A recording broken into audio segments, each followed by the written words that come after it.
തൃശൂർ കൊരട്ടിയിൽ വീണ്ടും പുലിയെ കണ്ടതായി പ്രദേശവാസി ചിറങ്ങര സ്വദേശിയായ ഡേവിസ് എന്ന ആളാണ് ഇന്ന് പുലിയെ കണ്ടത്. പുലിയെ കണ്ട പ്രദേശത്ത് വനംവകുപ്പ് ഡ്രോൺ പരിശോധന നടത്തിവരികയാണ്. പുലിയെ പിടികൂടാൻ കൂട് സ്ഥാപിക്കാനുള്ള ഒരുക്കത്തിലാണ് വനംവകുപ്പ്. പുലിയെ കണ്ടെത്താൻ നിലവിൽ വനംവകുപ്പിന്റെ നേതൃത്വത്തിൽ നിരീക്ഷണത്തിനായി 5 ക്യാമറകൾ സ്ഥാപിച്ചിട്ടുണ്ട്. മംഗലശ്ശേരി, വഴിച്ചാൽ വാർഡുകളിലാണ് ക്യാമറ സ്ഥാപിച്ചിരിക്കുന്നത്. കൂടാതെ പുലിയെ കണ്ടതിന് സമീപമുള്ള 3 വാർഡുകളിലെ 15 കിലോമീറ്റർ ചുറ്റളവിൽ ഡ്രോൺ നിരീക്ഷണവും നടത്തിവരുന്നുണ്ട്.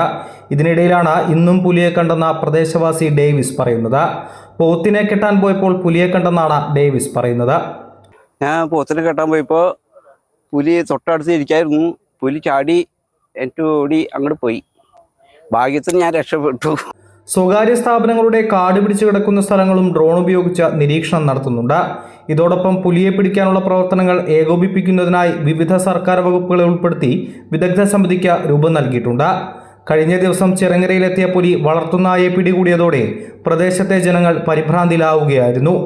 പുലിയെ പിടികൂടണമെന്ന നാട്ടുകാരുടെ ശക്തമായ ആവശ്യത്തെ തുടർന്ന് ഉടൻ കൂട് സ്ഥാപിക്കുമെന്ന് വനംവകുപ്പ് അറിയിച്ചിട്ടുണ്ട്. അമൃത ന്യൂസ്, തൃശൂർ.